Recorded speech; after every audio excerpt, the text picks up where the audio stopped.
Ladies and gentlemen, please be seated. The next agenda is the remarks from the Vice Dean of University of Teacher Training and Education Faculty, University of Lampung, as to open this event for today. For Dr. Rizwanti Rini, MSE, the screen is yours.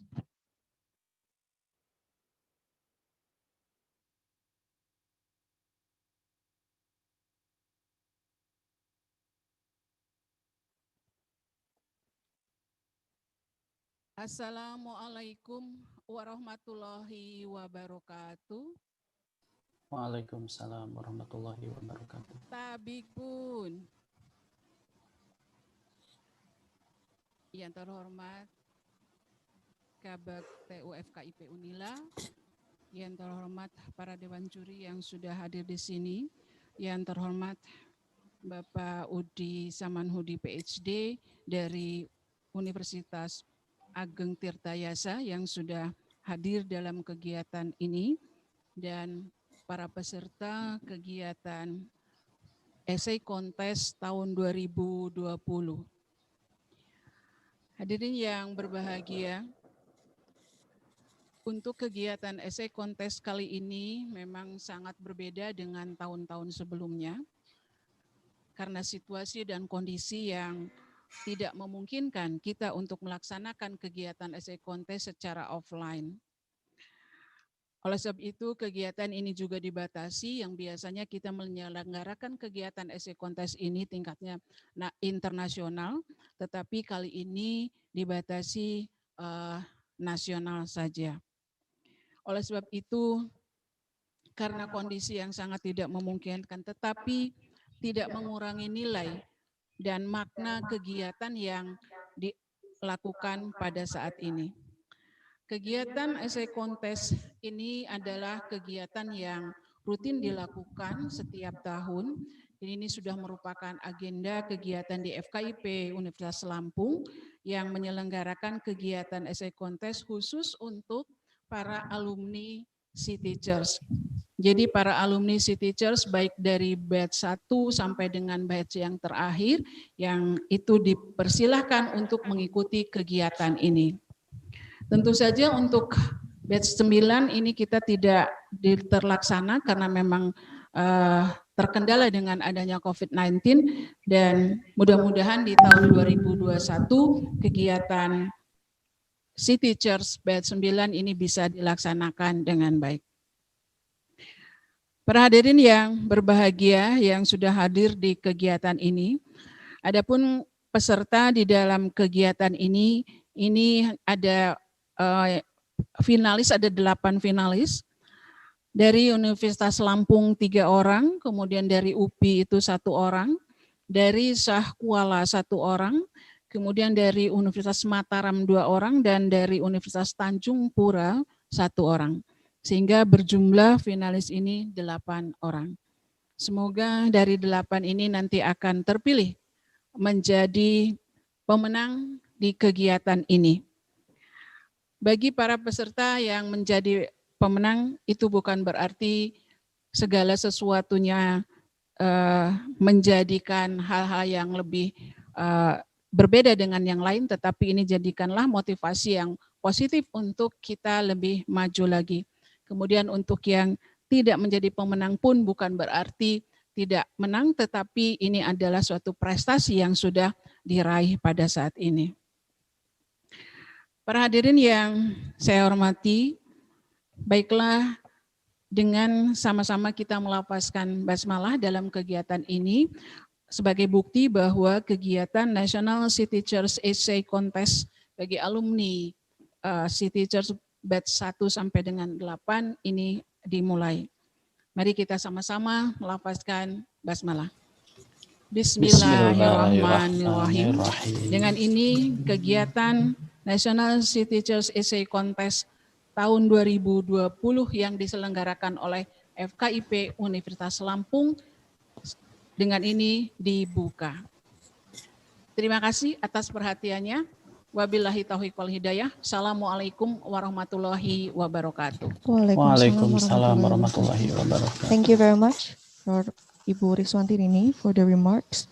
The next agenda is, before we come to the main event, we'd like to say welcome to the contestant of National Essay Contest for City Chair Alumni 2020.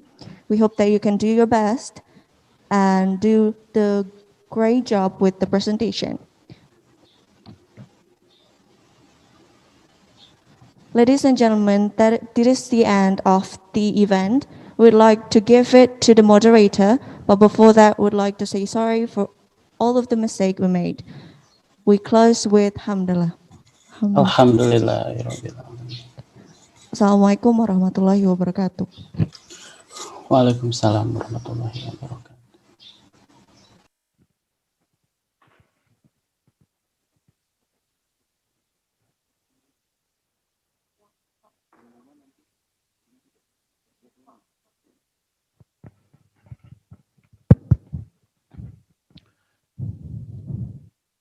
Good morning, ladies and gentlemen. Tabik pun.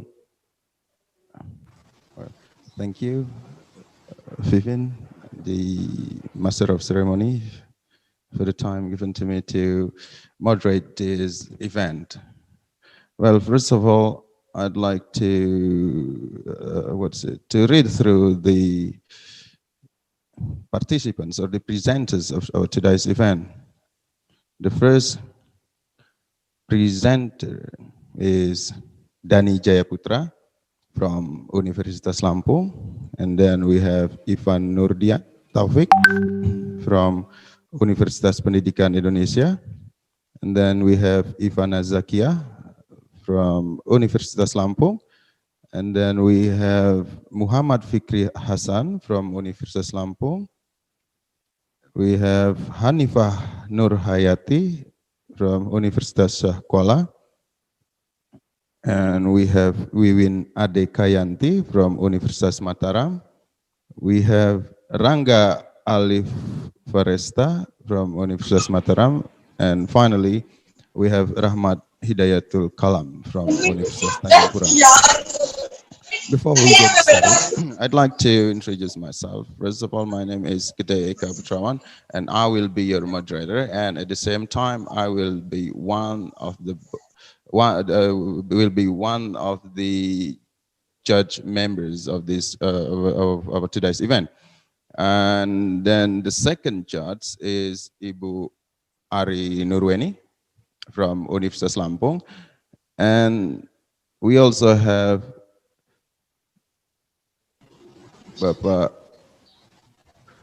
Udi Samanhudi from Universitas Tirta Yatra Tirtayasa. Universitas Tirtayasa, Tangerang. Yes. Welcome online, Bapak Udi. Thank you, Pak. One Thank of you. Thank you very much.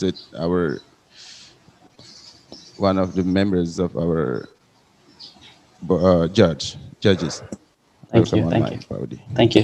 Thank you, Pak. And then, second of all, I'd like to announce to you the rules, our rules of games, actually. First of all, you will be given 10 minutes, I mean, your presentations. You should present your topic in for 10 minutes. And then after that, we move on to our questions and answer session. It is about 3 or 5 minutes. And for example, when one of the judges asks you a question, for example, so I think that is enough. Paudi, so maybe one questions from Paudi, one questions from me, one questions from Bu Ari for each participant. Paudi asked a question, so it means that Bu Ari and I don't have to ask any more questions. So that is our rule of presentations for the questions and answer session. So it will take for the questions and answer session, it will take about 3 to 5 minutes. So to save time, we have 8 presenters today. So to save time, I'd like to invite the first presenter, Dani Jaya Putra from Universitas Lampung. You will get the first turn, Dani. You will have a 10-minute presentations and a 3 to 5 minute questions and answer session. So So Dani Jayaputra, over to you. Okay, thank you very much for the opportunity. Good morning, ladies and gentlemen. I am Dani Jayaputra, the fourth batch teacher project alumni. Currently, I'm working as a science teacher of Indonesia Junior High School, Bandar Lampung. I do really believe that technology is beneficial to use either a simple or an up-to-date one in our lessons. And that is what I will talk more today about part of technology and called as virtual laboratory. All of information about virtual labs I present all in my essay entitled as virtual laboratory as the solutions for laboratory activities in pandemic. The spreading of COVID-19 nowadays changed our educational systems, not only in Indonesia, but most of around the world, that have to be applied online learning, including science lessons. We know that science needs more interesting lessons, but teachers usually apply laboratory activities. And my question is how we could apply laboratory activities during a pandemic situations, which we even cannot come to schools. And this could be limitations for science teachers nowadays. And what is proposed in my essay today is to overcome these limitations by applying virtual laboratory. What is virtual laboratory itself? A virtual laboratory could be defined as a virtual studying and learning environment that stimulates a real lab. It provides tools, materials, and lab sets in the computer in order to perform an experiment grouply or independently anywhere and anytime. By those definitions, we could understand that a virtual lab could give our students lab experience digitally, which are very suitable and also appropriate in the situations where we have to do our all learning activities at home by applying online learning. And according to Professor Dr. Ranja Bose from India Institute of Technology, there are three types of virtual lab that commonly used. The first is remote triggered lab, second is measurement-based lab, and the last is simulations or modeling-based lab. Simulations or modeling-based labs is the common use and also the most valuable virtual lab than the others. It could give our students hands-on manipulations in scientific concepts. It could easily change the factor or the factors that influencing a scientific phenomenon. What if I change this one? What if I put this one? What if I erase this one? And what would be happen? So by those features in this virtual lab, it could give the students a good understanding, a strong understanding about scientific concept and put our students in a higher level of mastery in the science topic. And these are the other examples of virtual lab that personally I often use. The first is the virtual lab that developed by our governments under the Ministry of Education, which connected to Ruang Belajar. And then the second is the examples of other virtual lab that can be used at the more various types of simulations that could be simulated here to gain our science knowledge. And the most important thing is why we have to apply virtual lab in our lessons, why it is better than the traditional lab at schools nowadays. The first reasons is about the safety of our students. I'm sorry? Okay, the first is about the safety of our students. It's not only avoiding them by COVID-19 nowadays, but also could make them safer when we do the experimentation itself. For example, we might use destructive chemicals or destructive liquids or fragile tools. So it could be safer when applied virtual lab because all the activities must be done digitally. The second is about the flexibility. We have mentioned before that the virtual lab could be easily accessed anywhere and anytime. And moreover, the students could repeat all the experimentations as much as they want until they understand. And it is very difficult to do when we apply traditional labs or a real laboratory at school. The third one is about instant feedback. We have seen that a virtual lab has features that make the students easy to change the result that they are in the findings about, and then to control the findings that they want to find about scientific concept. And it means that it would cut time for the students to understand about science concept and cut time for the teachers to explain more about science, especially about an abstract concept. And the last one is about cheap or not when you apply laboratory activities. When we have an experiment in the real lab at schools, there must be some materials or fresh materials that we have to prepare, such as vegetables, fruits, and other liquids that it means it must an obligation for the teacher to buy all these materials. And it means that it would spend a amount of money to prepare a real experiment at schools. Another example is when we have a real lab at school, there must be some maintenance that we have to do. For example, an out of date to use liquid or chemicals, and broken tools to measure some things, and to change all to be the new one, it is also spending a lot of money to buy it all. And it means that I could say virtual laboratory is much cheaper than a traditional lab at schools, because there's nothing that we have to buy and there's nothing that we have to maintain when we use a virtual lab.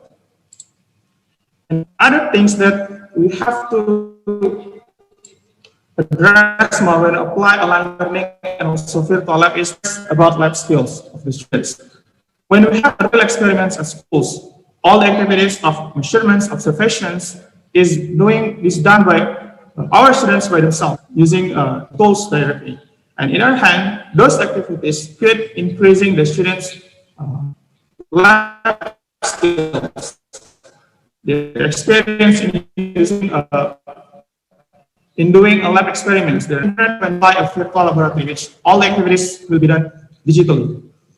And the second one is the students' different level.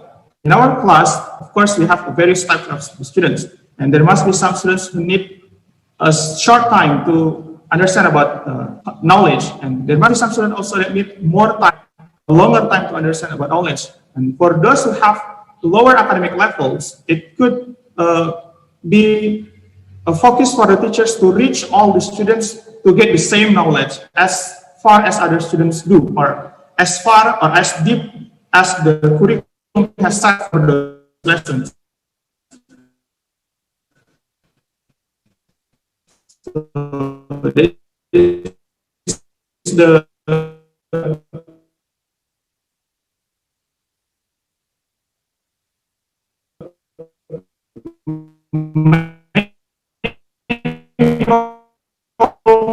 for the teacher to make sure all the students have the same traditional lab at schools in terms of the students' understanding, in terms of the students'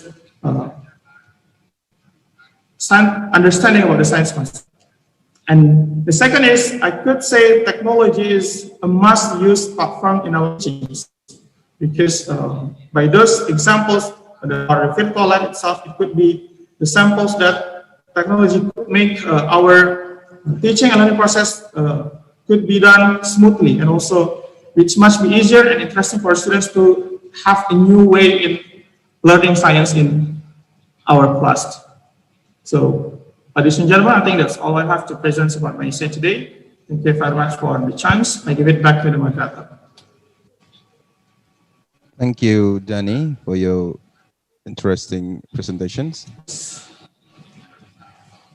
And I'd like to invite Ibu Ari or Bapak Budi to raise questions to Danny.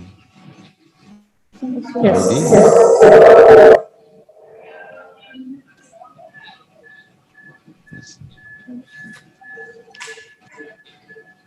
Yes, Yeah. Ari.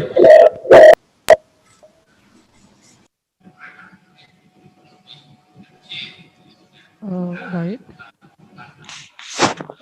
Dengar suara saya? Can you? Yeah.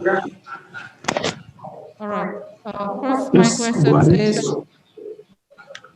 when I look at your presentations, I don't see how the stages of conducting virtual practice lab. Can you explain yeah, how we keep conducting the virtual lab in our lessons. Basically, there are so many websites that provide the virtual labs, and also software that could be downloaded by the students to do an experimentation. So there are online and also offline resource for virtual lab that we could use, and they just open access the the websites, or the open software, and then they just search the simulations they want to find. For example, daya hantar listrik, or in this there are gelombang suara and others. So after they open this one, they just easily put things, the features and how the science is going through, and then get the knowledge from those simulations or experimentations. All right. And one thing, you mentioned in your essay that there is one disadvantage. One of them is the students cannot smell the substance they use in the lab. So what is your suggestion so that the students are familiar with the smell of the substance used in the practice in the lab? Thank you. Okay, that is one of the likeness of virtual laboratory, that all the activities must be done virtually or digitally. And that's why I say it could give the students less experience in a real lab, because they cannot smell something that very common in labs, or some liquid also during the presentation soon. So hopefully that in next features there will be a new research about virtual lab that could be a 3D virtual lab, so it could give the chance for the students to feel or to do the lab activities more real or closest to the reality, and then change or increasing the students about their lab skills. So there is the likeness. There is the likeness of the virtual labs now.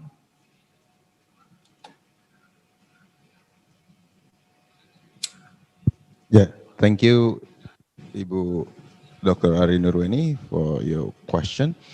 And I think it is enough for the questions for Danny. Only one questions from one of the group, the judges. All right. So thank you, Danny. Best of luck to you. And now let's move on to our second presenter. He is from Universitas Pendidikan Indonesia, Ivan Nurdian. Ivan Nurdian, are you ready, Ivan? Yes, I'm ready. Yes, Ivan, over to you, Ivan. Thank you. You have 10 minutes for your presentations and 5 minutes for your questions and answer session. Over to you. Bismillahirrahmanirrahim. Assalamualaikum warahmatullahi wabarakatuh. Good morning to all respectful judges. Good morning to all the participants. Good morning to all the committees who have done your best for conducting this event so well. Thank you very much for having me today. I'm Ivan Nurdian Taufik from Universitas Pendidikan Indonesia. Today, on this very special day, I'd love to present my essay regarding the use of technology in teaching during pandemic. So I chose the topic transforming learning resources into some interesting media. Well, actually that's not so simple. However, in the process, I use a simple apps and a free website. So it's very practical. It is easy to use, easy to find, and most importantly, it's free. It's actually a strategy to adjust learning materials with technology in teaching Bahasa Indonesia during pandemic in Victoria, Australia.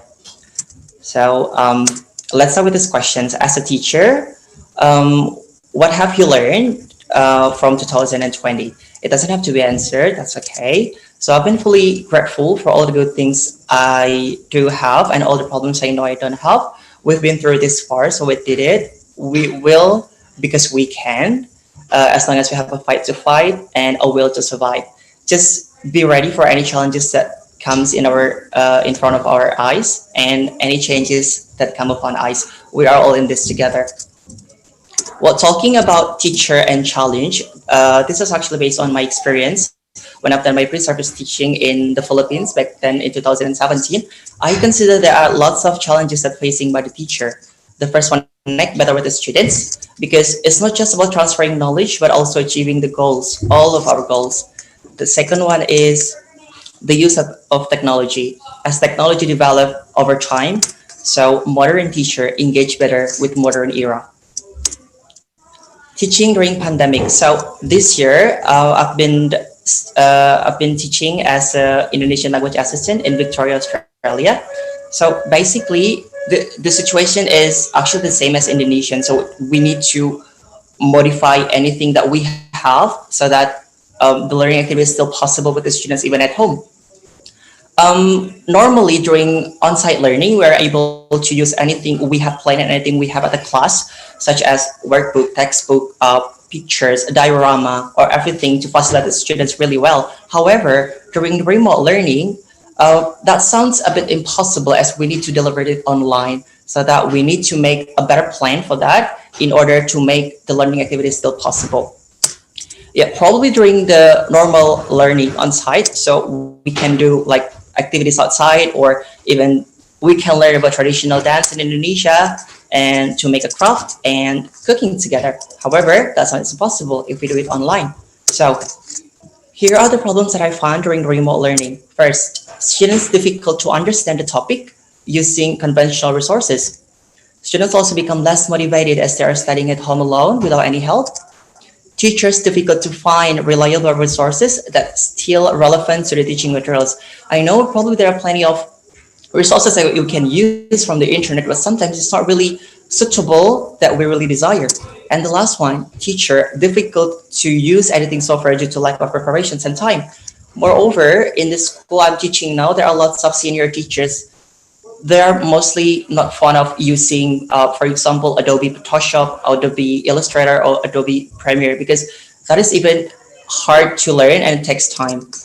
So the solutions I suggest, the first one is create interesting media. The second one is transform provided learning resources to be more interesting and enjoyable. Use simple apps that many people can easily access so that every teacher, everyone can use it properly. Boost students' motivations by providing fun activities, because that is a good way to maintain students' enthusiasm. Engage with students and evaluate their improvements so that we can monitor their struggles or probably their positive impact. As Henrik said in 1996, so media plays a significant role in education. It's a supplemental support of the instructor in the classroom to enhance learning activities. Well, what kind of media that I try to initiate here for the teachers or for the school in Australia? The first one is a picture. We can make something like this for the conversation so that students can learn about the new words or new phrases. Video using TikTok, and then comic, audio listening, and postures. We need to make it more colorful with cute characters so that it's more enjoyable. So the apps and website used in this strategy, the first one, I probably need to say that it's very simple, easy to use, easy to find all over the age, and of course it's free. The first one we did freepik.com. I know there are lots of free websites. We can find lots of good pictures or the characters and the factors, but I suggest freepik.com as it has lots of amazing pictures in it. The second one is remove.bg. It's actually, if you want to use the element or the characters only, you can just drag the pictures to this free website and the background will be automatically deleted. And the next one is Microsoft PowerPoint. We don't need Adobe Photoshop. We don't need CorelDRAW or Adobe Illustrator. We just need PowerPoint to combine all the elements together. And for the video, I suggest that we need to use TikTok because it's actually a bit simple and everybody can use it. So we can learn a lot from this, as there are lots of features, just like a green screen features that I make for the weather forecast video. And the last one, of course, is Kahoot. Well, I might say that you will never go wrong with Kahoot. You will never fail with Kahoot because every student love this game. So here is something that I try to change, like the conventional media like this. So basically on on-site learning, students learn about the phrases, the new words from the seats, And then I try to change this into the very interesting picture so that the students can learn about new words in a proper sentence. They can know the language in use. How can they use these phrases in a proper sentence? I also provided color code so that the students can know which one is the phrases, which one is the new vocab, which one is probably complex sentence for them to learn. And most importantly, they can practice their speaking by impersonating the characters here. For year 8, I changed this topic, or actually this topic is talking about planning in a weekend. So I make the comic for them to try to understand the context really well and yeah, how to use them in a proper sentence. For year 9 and 10, as they learn about weather forecast and clothes, so I make the weather forecast video. I pretend to be a news anchor, but I'm using TikTok. So I use the green screen here with a cute background in it. So the students can review about the video and they can learn about something new from that, whether it's phrases, sentence, or even they can translate it from Indonesian into English. And of course, the audio listening will be very important for them to learn. And the last one for year 11 and year 12, as they learn about music and cultures. So basically at the class, we try to push the students to translate this paragraph in Indonesian into English. But during online learning, that will be even difficult. So we change this one into a poster so they can learn about a very brief information about what kind of traditional instrument that we have with the pictures and where it's come from with these maps. And also we can use this parcel also to describe angklung. This one we're talking about modern music and traditional music, and of course about gamelan Bali. Yep, I tried to make it so colorful so the students will really attracted with this kind of media. So the fun games also is very important. We don't need to ignore this because we need to maintain students' enthusiasm. They can really engage with the learning activities. Kahoot will be my weapon, and also TikTok challenge. So we provide the Indonesian song or probably traditional music of Indonesian. We can make some move, and then yeah, students can upload their dance through this social media. And also when the condition is finally get back to school, so we can do anything just like it was. So we can print it, and yes, it's acceptable when we're doing it at the class. Okay. According to Lakatis and Atkinson in 1990, so the role of media is not just to facilitate the students. However, it's a platform to create learning activities to be more interesting. So I do believe in this because I might say that it's very successful as the students really love this, and the motivations of the students also increase. And I do believe that it is very suitable to be used both in remote learning or in on-site learning. The advantages according to the students' responses. The most important, it's easy, relevant, interesting, fun, and free. It's easier to understand because the media provide language in use as it has a perfect example in some sentences. Help the students to enhance their language skills because they can use the media to practice the new vocabularies or phrases. Ivan, you have one more minute. Thank you. The students are very excited to learn a new topic with this interesting media, and the last one is engage with the lessons. So to sum up, I probably get the conclusions here that we need to be ready to face challenges, to solve the problems that we have, be creative and desire to try something new, support each other because they are all our partners or even the students, and adapt well with some new changes as technology develop over time. So I hope that we can use this strategy also both here or in Indonesia, both on-site and online learning. So probably that's all from me. Thank you very much. Well, thank you, Ivan, for your nice presentations. Well, Pak Udi, do you have something to say, something to respond to Ivan's presentation?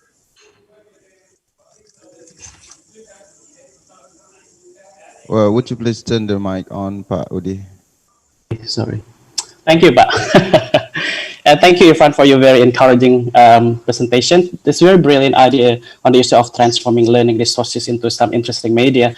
But to my observation so far, when I see, for example, students learning through through media or using technology in the classroom, teachers would say that yes, they have very good motivation. Yes, that the students could maintain their motivations to learn, but sometimes it's not the case. Now, my question to you is that how do you guarantee that this interesting media that you say can really maintain students' motivations to learn? That's my first question. And my second question is that not every teacher, could transform learning resources.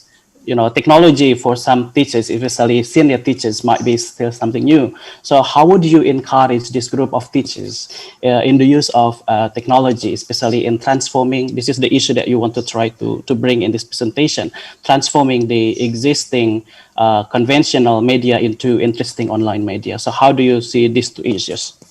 Thank you. Thank you very much for that questions. The first questions regarding the students' motivations. Well, basically, I try to initiate this strategy because I observe the students' needs. Because at the very beginning of their remote learning, the students tends to be less motivated because of the learning materials, like probably it's just a paper like this. It's not really enjoyable and it's not really interesting to learn, even though at home. So we try to do something else. We really ask the students what they want. So the students really think that, well, we can make a pictures, we can make a video, or we can make something interesting to be learned at school or probably at home. So yes, and after discussing many days with my coordinators, and then yes, we find out this way so that it is very suitable with the students' needs and it is very practical. For the second questions, how do we encourage other teachers to do this also? First thing first, I try this strategy using Adobe Photoshop and Adobe Illustrator or even CorelDRAW. And yes, it is actually a big trouble because many senior teachers are not very fond of using those kind of software. I'm sorry. So that I try something. I try something to enable senior teachers to still engage with this strategy, and then I use PowerPoint. So I think PowerPoint is very simple, practical, and every device has its software. So yeah, probably the most important thing is we need to work together. We need to have a practice together with the teachers, as it is very easy, but it needs more practice. So yeah, it is also applicable when I work with a math teacher here, or even the art teacher here using this media, and it works really well in my school. Right. Okay. Thank you. Thank you, Irfan. Thank you. All right. Thank you, Paudi. Thank you, Irfan, for your presentations. And best of luck to you, Irfan. Thank you. Yeah. Now let's move on to our third presenter.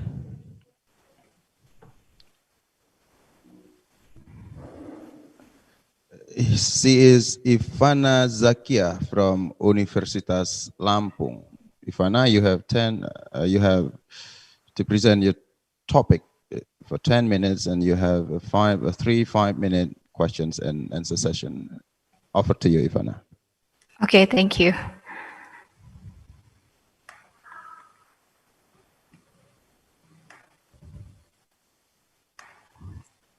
Good morning, ladies and gentlemen. Thank you very much for the opportunity.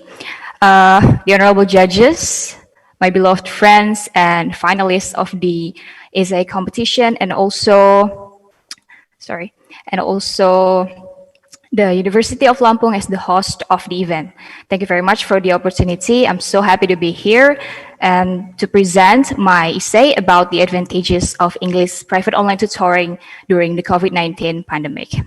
I'm Ivana Zakia from University of Lampung. Let's begin.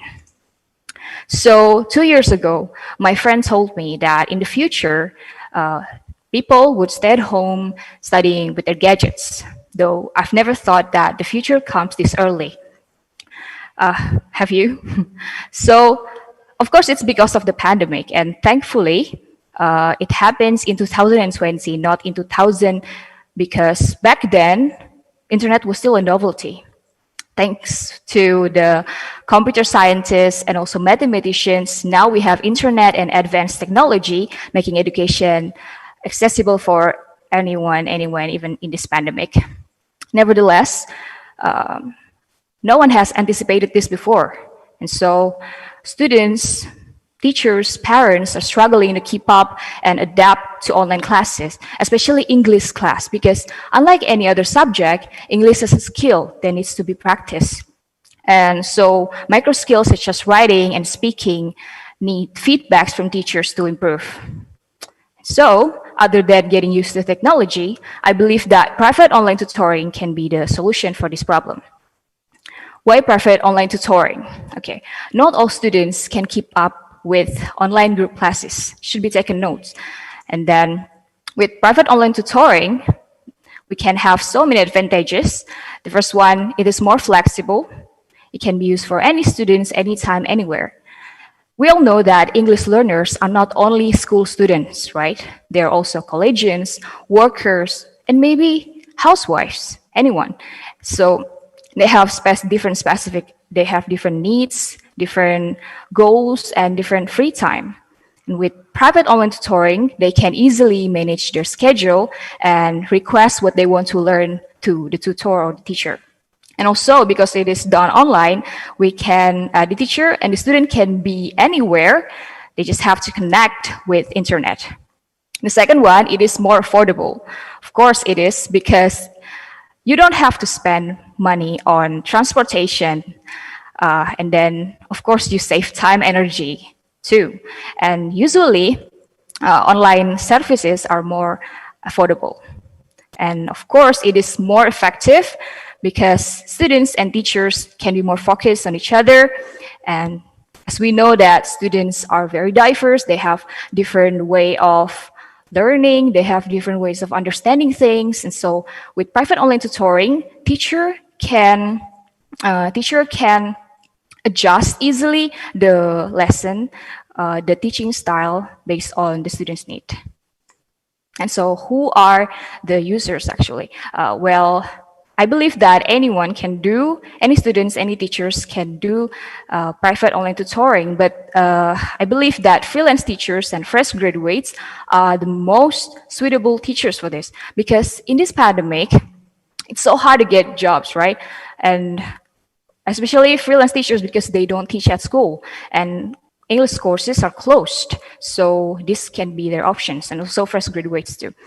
And for the students, I believe that adolescents to adults are more suitable for this, because they are more aware of their goals and needs, and they also are able to manage their time and used to technology. And don't forget introverted students, because as mentioned by Lightbound and say in Sakamoto 2000, introvert tends to ask fewer questions than extrovert. And so with private online tutoring, they can freely ask questions to teachers without being shy or intimidated by other students, and so they can understand more better. And so how private online tutoring actually works. So as you know, as the name, it's private, so it's one-on-one, one teacher, one student in one class. And there are many ways to teach online privately, but I prefer WhatsApp as the communication platform and Socrative as the most effective quiz platform. Well, why WhatsApp? WhatsApp is the most used social messenger app in Indonesia, as you can see there. And so I believe that you also use WhatsApp too, right? And so teacher and students can be more comfortable communicating in WhatsApp other than any other chat apps. And also the features of WhatsApps are very complete, very versatile, especially, for example, you can teach speaking and writing easily. For example, in voice note, especially students in Indonesia, they prefer voice note better than voice call, because with voice note, they can prepare what they want to say first, and then teachers can give feedback to students' pronunciation or grammar. And also in writing, we can easily use the feature, the bold, strike through, or italic features in correcting our students' writing by easily put the symbols to symbols be between the words, phrases, or the sentences. And I've mentioned Socrative, and why Socrative? Socrative is a beautifully designed quiz platform that I really love because, first of all, it's free and fun. It's 100% free, and students love it. Students love quizzes, right? And then teachers can create, import, and export quizzes easily. So we can share the quizzes with other teachers, which is very important during this pandemic. And I really love the grading and feedback system because we can download the result in PDF or Excel, and then students can learn from their mistakes because we can put the feedback in each items. And of course, it saves time and energy because we, as a teacher, don't have to spend time on grading. And this is the example of the PDF result from Socrative. You can see there's the test items, the score, the name of the students, and the date. And the live grading system is like this. So you can just give students the room of the class. They don't have to have an account. And then we can see how the students do the test, and we can know when they're finished, export and download the report, and maybe discuss the test items or the quiz with the students in WhatsApp. And so here are the students' feedback on English private online tutoring that I've been doing for about 5 months. As you can see, there are Mary, Wahyuni, Hana. They are very different backgrounds, very different ages, and very different places. Like Mary is a worker from Jakarta, Wahyuni is a student from Manokwari, Papua, and then Hana is a collegian from Yogyakarta. They all love the private online tutoring because it is flexible, it's fun, and it's like talking with your friends. When you ask your friend something, you can easily understand better, right? That's why private online tutoring is very good. And so for conclusion, we as the teacher, as the educators, and as the leader of education, we have to ensure that no learner is left behind. Thus, private online tutoring is the answer for students who have difficulties in keeping up with online group classes, who have specific needs and wants but don't know where to learn, and then who are introverted. And also for teachers who are surviving this pandemic and who needs to experience teaching better, teaching more. And then I also believe that private online tutoring can be the future of language learning because it connects teachers and students from all around Indonesia, maybe the world, from any backgrounds, and making education accessible for anyone and anywhere. Anyone and anywhere, yeah. That's all from me. Thank you very much. I give it back to the moderator. Thank you, Ivana, for your nice presentations. I'd like to, it's now my turn, I think, to ask you a few questions. Well, Ivana, you said that WhatsApp is effective to help learners to learn English in this case. And then you have provided, online tutoring to many students. I read through your work, your essay, yesterday. And what WhatsApp is, I believe that you know that WhatsApp is not specifically designed for educational purpose. Yes. For educational for learning.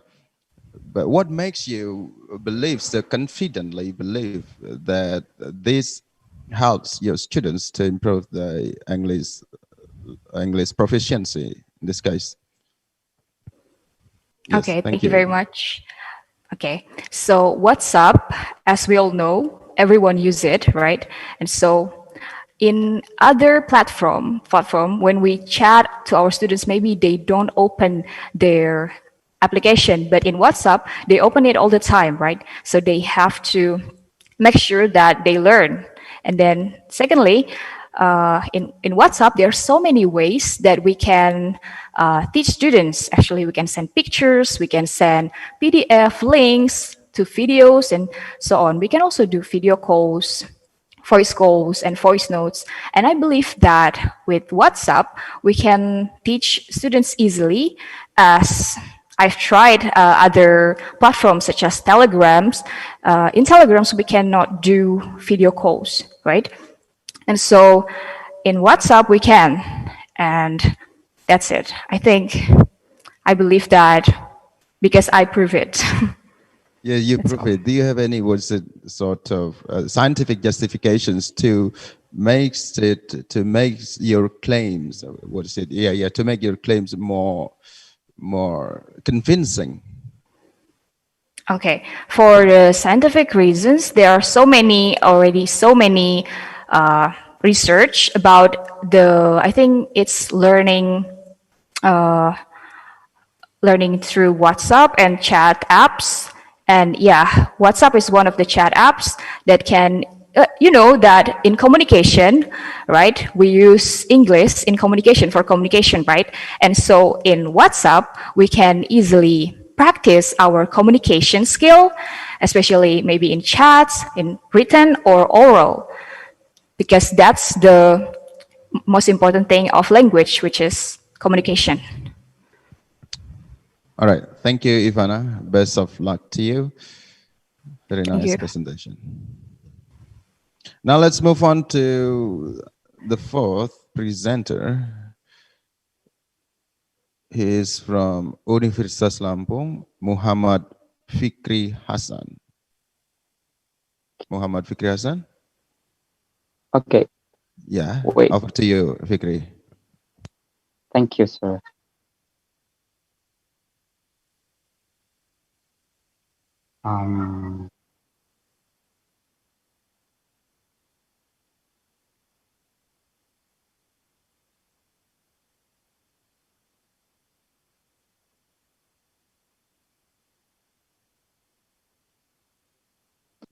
My screen already pop up.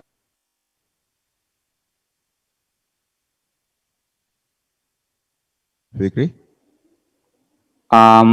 Wait. Oh.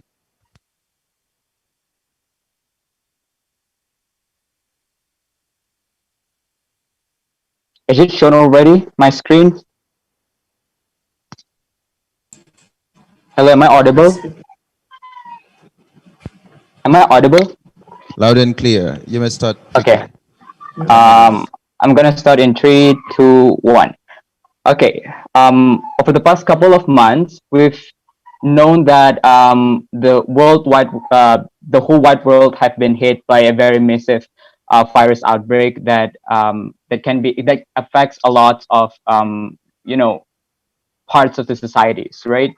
And UNESCO in 2020 stated that over 1.5 billion students cannot attend school because of this pandemic. And particularly in our country, there are roughly 68 million students are being sent home because of the very same reason, which is the COVID-19 pandemic. However, this particular thing, the virus thing, the pandemic thing, is not the only problem that we've faced right now, because it's exactly affecting the education directly. And the education, how the virus affecting the education is not only about how students can go to school or not, but it is also about how teaching and learning are being conducted currently right now. So my presentations. So in my presentation, I'm going to talk about how technology have been influencing the way in which education are being currently conducted, and also give critical analysis towards what kind of technological disruption that will happen in the future, or probably have already happening right now. So my presentation will be divided into 4 parts. First, I'm going to talk about challenges faced by students and teachers. Second, I'm going to talk about government approaches on technology. Third, I'm going to talk about possible technology disruptions probably happening now and in the future. And the last part of my presentation, I'm going to talk about solutions for better education. Okay, let's move on to the challenges, right? In the early COVID-19 pandemic, at least I've seen 3 things that were faced by teachers and students in the whole wide world, especially in our country, Indonesia. First of all, moving to online classes. But before that, we need to know and we need to define what is online classes. What are online classes, right? According to Basalaya and Kabat Fuzzy 2020, they define online learning as activities of knowledge transfer between two or more parties using video, audio, picture, text, and software. And apparently, because it is unprecedented, we are not prepared. We were not prepared uh, because of this virus outbreak, and this particular thing that is happening right now. So there are three applications and softwares that are dominated. They were dominated the whole situations in our teaching and learning process. At least there are Zoom, Google Classroom, and WhatsApp. And second issues or second challenges is that accessibility. However, even though that there are um, platforms that we can use for free. However, there are still major issues that are currently faced by a lot of people, be it students or teachers. It is the internet connections, which because of the lag infrastructure. This happened to a lot of people who live in a very poor areas or in the countryside areas. So this is one of the biggest issues that if you can see on the left sides of my presentations, there are people who sitting on the side of the road in the side of the roads because she cannot really study in their home because they have to find the internet connections. These particular things happen to a lot of students and teachers in Indonesia. And other than that, there also the case of unfamiliarity. This is a case mostly happened in senior teachers, where where senior teachers often don't really know how to use this particular three this particular three softwares, right? But over the time, it's getting better and better. But what kind of approaches taken by the government of Indonesia towards those particular issues? There are three actors that get specifically approaches in improving the technology coming from the government of Indonesia. First of all, for students, it is the government created Belajar dari Rumah by TVRI, Belajar di Radio by RRI, which is these particular things are very good because some people don't have smartphones, for example. Some people don't have internet connection. So government of Indonesia trying to cater all the needs of the society, which is through the different frequencies that is used for them, for the students who live in the countryside areas. Other than that, the government also collaborated with free online courses in Indonesia, such as Ruang Guru and Zenius, to actually give free access for students to get better content for their study. For teachers, the government create a teacher sharing program, which is very good also because teacher in Indonesia can actually talk with each other about their difficulties and challenges that are currently being faced by each one of them. And also there are series of webinars, technology, guidance series, etc. and etc. And for parents, because the case happening, the pandemic is not only affecting the students, but also the parents, because parents are the one who will guide the students in their home. So there is also solutions for parents, which is preschool teachers and parents forum. However, even though the approaches taken by the government have been very massive and have been very great in improving on technology, there are still challenges in online learning. At least there are four that I identify as a challenge during my research for these essays, right? First of all, there are mental health problem. From Kemendikbud 2020, said that the long days of quarantine affect students' stress level that can potentially turn into anxiety and depression. This is kind of true, and this is basically what you can observe with your neighbors, right? There are a lot of people who kind of feel depressed because they cannot go out, but they have lots of like a stack of work or a stack of problems that they need to basically finish it, right? And it leads to the second issues, which is hard to focus. This supported by Moulton and Skakte in 2013. Even college students are basically less focused in an online learning more often than in face-to-face learning. This is particularly happen in college students, but I think it is it is safe enough for us to assume that there will be a lot of people who also less focused, especially those who in elementary school and those who in junior and senior high school, to actually focus in online learning. And more than that, I think there will be less motivations because this online learning things, there are found to be less motivations by Carmin and Orhan in 2016 that students from lower to middle class families are found to have less innovation to finish their online learning, even though they are given a free chance, a free access towards the online learning.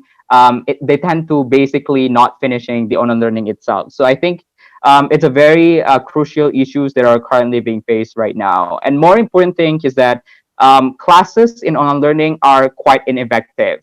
Bryson and Han in 2017 found that in effective class, it should be there should be at least three things. First, students' engagement that were high. Second, inviting learning environments, demanded high scores, and the last thing is we have to apply higher order thinking skills. However, from my observations during the COVID-19 pandemic over the past couple of months, not one of these particular things, the factors that you can do for actually improving the quality of your effective teaching and learning have not been yet implemented by the teachers or by the help of the government of Indonesia. So I think One it is minute safe left, enough Fikri. for us to assume that the classes are ineffective. Okay, and then moving on to the technology disruptions, it is true that basically there are huge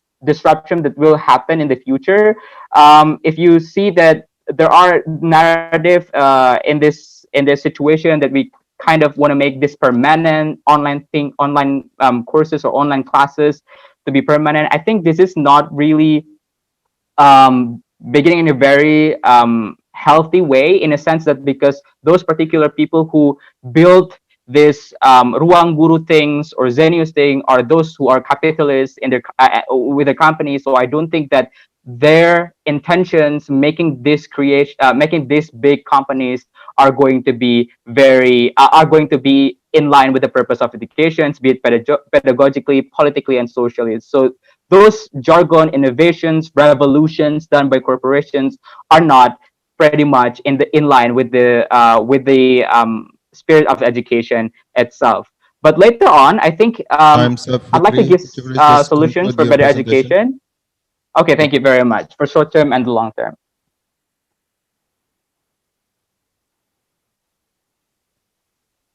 All right. Fikri, can you turn on the camera? So I think the Wait. camera is not on. Okay, it's on now. Right. Ibu Ari, Bapak Udi is going to ask a question or two to Fikri. Bu Ari maybe. Yes, Bu Ari. All right, thank you, Pak Gede. Well, Fikri, based on your written essay, you write a lot and you show us the challenges and also great efforts made by the government. However, in my opinion, the technology so far benefits more those who are well equipped. So based on your opinions, what about for those that you called as underprivileged will get benefits from the technology, and also that those who are underprivileged also face so many challenges, and even they do not have access, even though the government already gave them what kind of a learning internet quota for the learners. Thank you.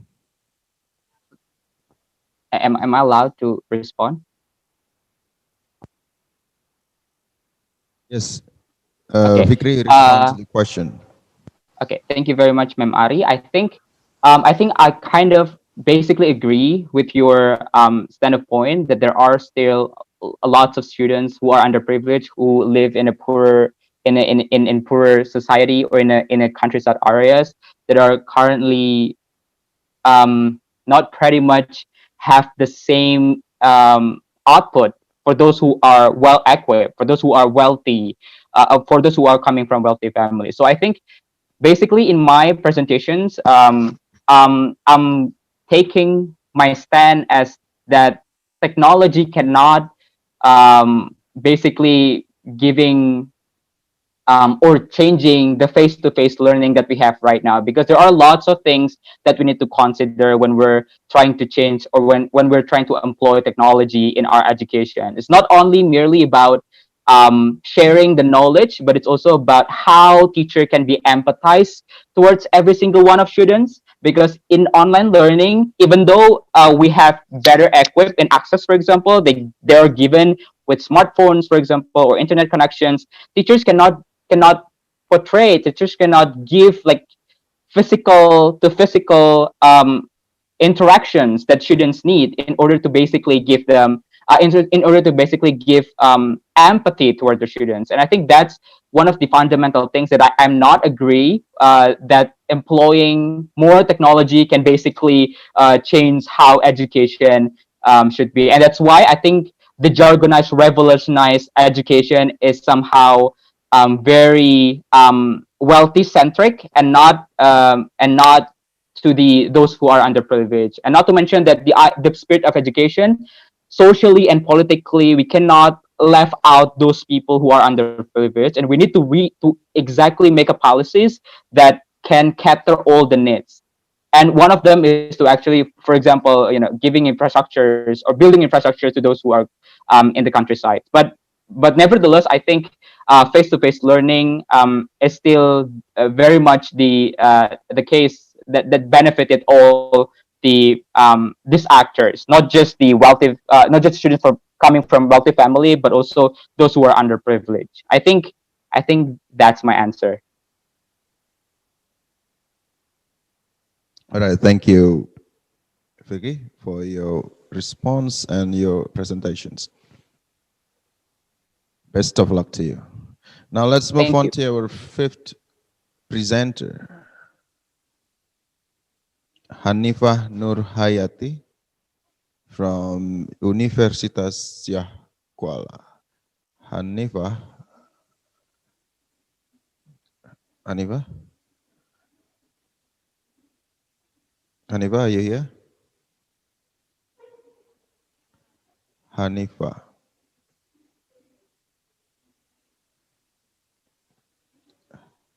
Hanifah is not here?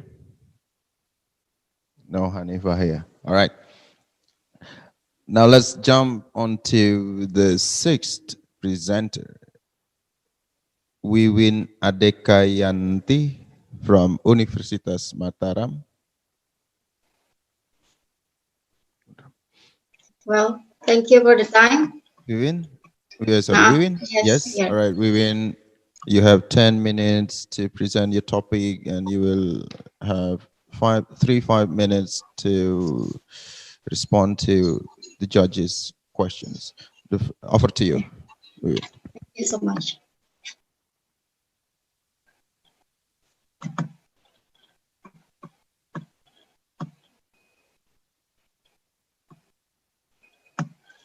Bismillahirrahmanirrahim. Assalamualaikum warahmatullahi wabarakatuh.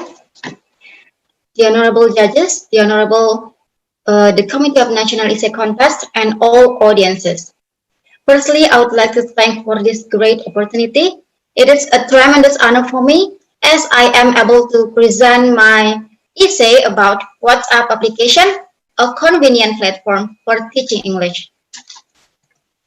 Well, let me introduce myself. My name is Wiwin Adekayanti. So I graduated from Mataram University, and I was a participant of C Teacher Project Batch 4 in Thailand.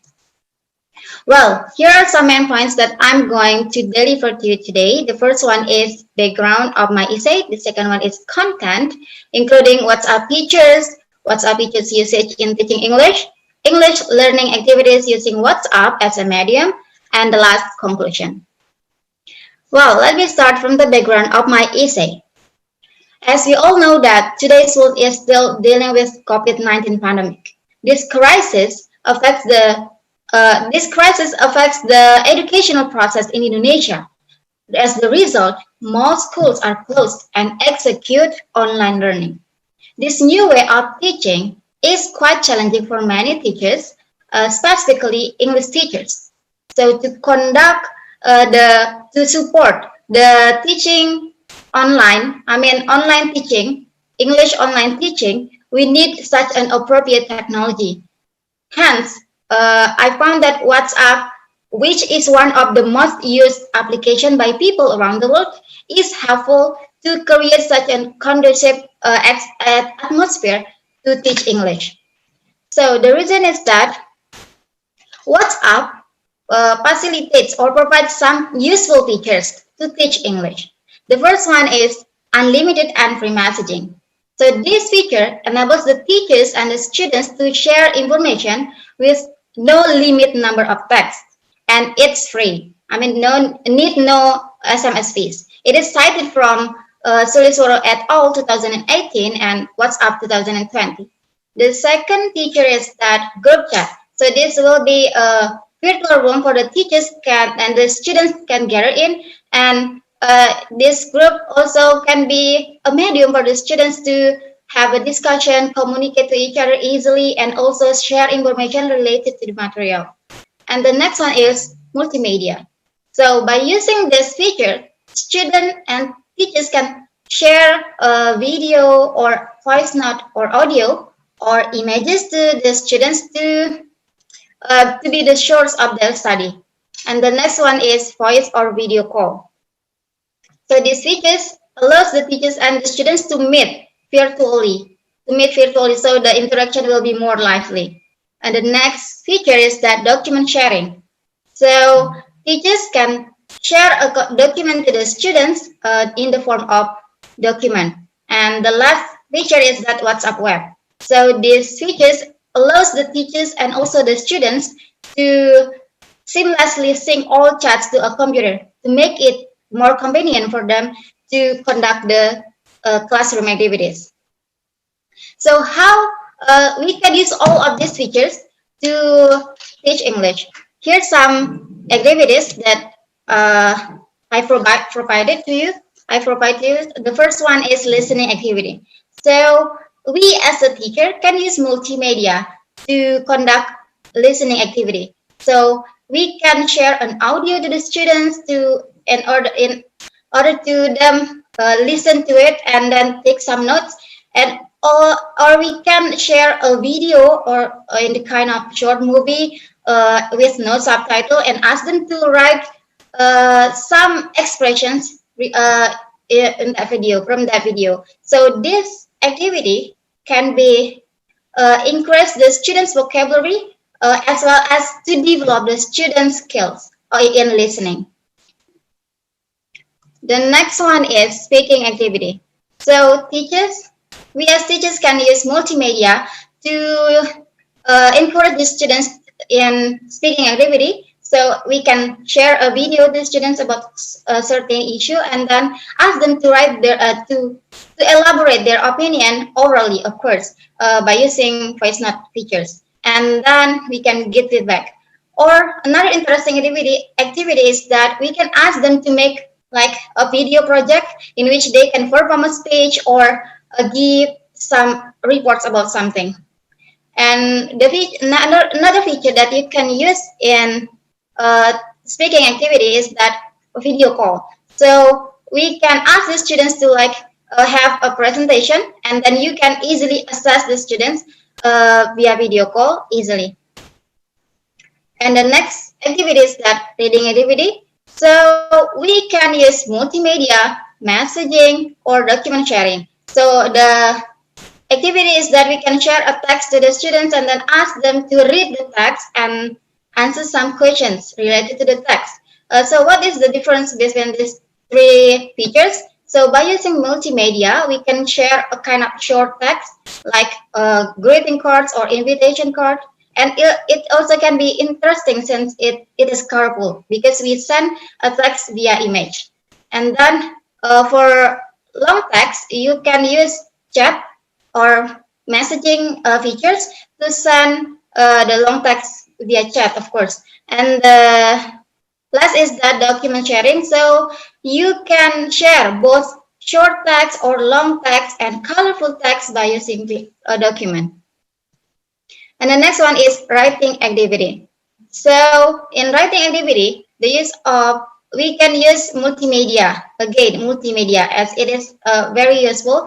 We can share a video to students and ask them to write their opinion about their the video, and then they can write their opinion on a piece of paper or on their book. And how they can send it to the teachers, they can take a picture of their book and then send to the teacher. Or if they want to type on their phone about their opinion about the issue in the video, so they can use messaging, so send their writing to the teachers via chat. Or if they, another way is that they can use WhatsApp web to write on their opinion on the Microsoft Office Word and then send to the teachers via document. So the conclusion is that WhatsApp Messenger application plays a significant role to create a convenient atmosphere in English online learning process, and it has some useful features such as free and unlimited messaging, group chat, multimedia, voice or video call, document sharing, and WhatsApp web.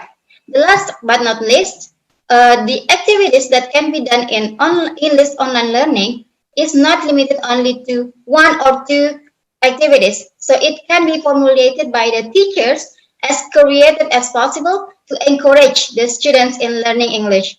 Of course, by exploiting the use of WhatsApp application features. I think that's all for me. Thank you so much for your attention. Wassalamualaikum warahmatullahi wabarakatuh. All right, Wiwin, thank you for your nice presentations. Now I'd like to invite Bapak Udi to respond to Wiwin's presentations. Bapak Udi, time is yours. Yeah, thank you, Bade. Thank you very much. Vivian, I really enjoy watching your presentation. It's about WhatsApp, and WhatsApp is, I think, you are right. This is one of the most popular media people use now to facilitate their communication, and you try to bring WhatsApp into your online teaching. And what you argue is that WhatsApp is one of the most appropriate technology to be brought into teaching online at the moment during pandemic. I was expecting actually to hear from your presentations about one is the disadvantages of using WhatsApp in teaching and learning. Second, I was actually waiting for you to explain again about the scientific evidence. This is actually the same questions as Pak Gede addressed to previous presenters. So we really expect that you also tell the audience, tell me, for example, about the scientific evidence on the effectiveness of WhatsApp in teaching online. And the last is about actually the justifications of why WhatsApp is the most. You only brought some issues related to, for example, the existing features. So my very first question to you is actually, what is another justifications that you can provide to us that supports your statement regarding the appropriateness of WhatsApp in your practice of online teaching? And question number two, is there any potential disadvantage that you can face or encounter when you are using WhatsApp in teaching and learning? That you do. Thank you. Thank you for the question. Actually, I read some what we call journal. So it has it's from my reference, of course. It's from Sulisor et al. So 2018. So they like to have experiment about like one group and two groups. The first group is using WhatsApp and the other groups using the like another way to teach English. Then it is found that by using WhatsApp they can more like encouraging in learning English. Like they can help each other by like communicate easily with via the group chat, and also they can be more, because the using WhatsApp also can be more interesting for them, as it can be used 6 in 1. I mean, there are 6 features that can be used in one application. So it's So it is, I think, enough for us as a teacher, English teachers, to teach English. I think that's it. I think that's my answer. All right. Right. Okay. All right, Thank Wiwin, you. thank you for your response to Bapak Udi's question. Yeah. Thank you, Pak Gede. Thank you, Wiwin. Yeah, thank you, Thank you Pak very Udi, and thank you, Wiwin, for your nice presentations. Now let's move on to our next presenter. He's Rangga Alif Faresta from Universitas Mataram. Rangga, are you here? Yes, sir. Yeah. I'm here, sir. I'm preparing my presentations. All right, Rangga, you have 10 minutes to present your topic, and you have 3 to 5 minute time for your questions and answer session. Over to you, Rangga. Okay, thank you. Okay, Assalamualaikum warahmatullahi wabarakatuh. The Honorable of the Judges and the Honorable of the Committee of National Contest, and all of my beloved friends. Okay, I am Rangga Alif Faresta from Mataram University and majoring in physics education. Now, during this part, I would like to present my essays about Go Smart based on assistive technology. Because why then I bring this idea? Because I believe with technology, we can improve our education quality, of course, especially during pandemic. So there are several reasons why I choose this topic as my essays. The first one, as we know that the case numbers of COVID-19 in Indonesia is always increasing every day. We know that it's very dangerous for our daily activity, and it will give a big impact in our daily activity, including in education in Indonesia. And then that make governments of Indonesia make some rules and policy to face the new normal. What the new normal? It means that everything must be go back to normal, but we have to doing health protocol to avoid ourselves from the COVID-19. So of course it will be challenging for every field, including in education field. So that's why the education minister Nadiem Makarim and then says that the online learnings must be extended. Of course, it will be the challenging for the teachers and for the students, where they must learn from their homes. But when they try to doing online learning process in their home, there must be tools or gadgets they are using platform to support their educations in their homes. But I see that there's no one application in Indonesia support students with disability. I mean that because I believe that every student has the same chance to access the material optimally from their teachers, but there's no application which accommodate for student who has disability. So that's why I made these applications Go Smart Assistive Technology, because I try to see from another side that every student has the same access, has the same chance to get the same material from their teachers, whether they are normal or they have a special needed, or they are a student who has disability. So that's why I made this application for students who has disability to access the material from their teachers, although they have problems with their physically or something like that. So, and then how does this application work? So this application has two functions. The first one, so the teachers will send their material through voice recognize, and then they send it to their students, and then this application will convert the audio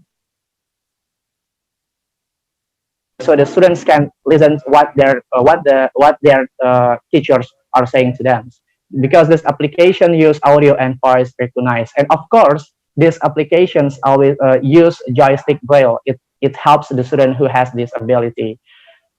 And then because I believe that this application will help every student who has a disability. I mean that because I see from another side, there's no application in Indonesia which accommodates for student who has disability. So that's why I made this application.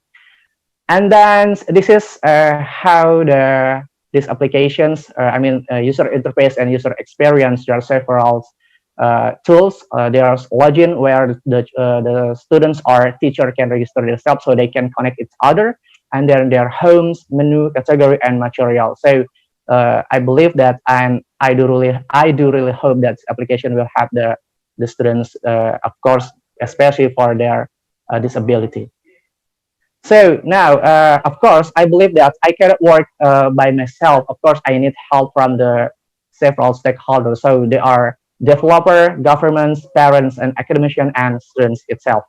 For the first is developer who will help me to developing these applications to make this application better, so it will be useful for students or teachers, and of course for the government who will meet the regulation and support these applications. Parents who will support their children using this application and to help them to use these applications. And the last one is academician and students. Of course, there will be the most important part of these applications. So I can take the conclusion that because there's no application in Indonesia who accommodate, especially for student who has the disability. So that's why I believe this application will help the children, the students during the pandemic. So I believe that it will be useful for the student who has disability. Okay, I think that's enough from me. Thank you so much. Assalamualaikum warahmatullahi wabarakatuh. Thank you, Ranga, for your nice presentation. And thank you for telling us about the Go Smart application you just presented, I mean. So now I'd like to, to focus on to ask you a few questions, actually. Your information is quite well organized, but you need some sort of, like what Odi said, like what I said previously, the scientific evidence, the empirical evidence, or the scientific justifications to support your arguments, actually. So that everything you say in your writing, in your essay, does not sound like personal or subjective opinions. That's what we are focusing on, actually. And then you did not mention if it is used for primary or in primary or secondary education. You have no idea about that. And then you did not mention the specific subject. Oh, what okay. is this app for? I mean, for what subject? So would you explain that more deeply? Thank you, Ranga. Okay, thank you for the questions. Okay, I will try to answer the first questions. Yeah, based on my research, so we believe that children face the many challenges while they are studying in their homes. Of course, for the student who has disability, I mean physically. So yeah, I believe that application will help them, because although I didn't do research because this application's still on prototyping, so I just give an idea to make this application to help the students who has the disability. And of course, I didn't mention what subjects this application for, because it's a general subject, because I didn't concern what subject the children will learn from these applications, but I just concerned how does the application work to help students while they are studying and in their homes. Yeah, that's all. All right, Ranga, my suggestions for you is you need to find out, to do a lot of readings and find out scientific evidence to support your applications. And then number two, and then you need to do, a survey too as well. And then, oh yeah, thank you, sir. Yes, that's the very important thing. And you should be able to differentiate, to distinguish between, for example, online learning and distance learning, because sometimes sometimes people use that inconsistently. Sometimes they use the term distant learning, sometimes they use the term online learning to refer to the same thing. So we need to have the same perception. Thank you, Ranga. Best of luck to you. Thank you, sir, for the suggestion. Thank you, sir. And now let's move on to The last, I think, yes, the last presenter, it is Rahmat Hidayatullah Kalam from Universitas Tanjung Pura. Rahmat, are you here? Yes, I'm here. Thank you. Yes, Rahmat. You have 10 minutes to present your topic, and you will have 3 or 5 minutes for your question and answer session. Over to you, Rahmat. Okay, thank you, sir. Can you see my PowerPoint? Yes? Yes, yes, okay, thank you. Very well. Okay, Assalamualaikum warahmatullahi wabarakatuh. Good morning, the Honorable Judge. Good morning to the Committee of National Essay Competition and all my fellows who follow this essay contest. All right. My name is Rahmat Hidayatul Kalam. The topic of my essay is that online education during pandemic, the challenge and the solution. Okay, before I start the introduction, I add some extra information in this presentation, while something that I didn't write on my essay. Before we go further, I wanted to show you this picture. This is our online learning in a nutshell. You know, sometimes because of this coronavirus pandemic, we have to teach using that technology away from our students. So we have to embrace the fact that not all people know how to use technology. You know, sometimes the kids don't know how to use technology, and even the teachers itself. The bad news is that the age of teachers in Indonesia, according to BKN in 2018, it is said that teachers with age of 46 to 60 dominates, as it shows us 71% of the total teachers are at age of 46 to 60. Can you imagine one day my mom asked me to teach her, son, please tell me how to play laptop. I told my mom at that time, Mom, just click this button to turn on the laptop. It's just the first day. The second day, my mom asked again, son, how did you turn off the computer? Oh, smash! I think, okay, we will learn it back. We will learn it again. So this is the problem of our online learning. Okay, we can go further. Let's agree with the technical term first. Online education is a form of distant education. In the previous presentations, the judge asked to distinguish between online education and distant education. Sometimes we misuse it.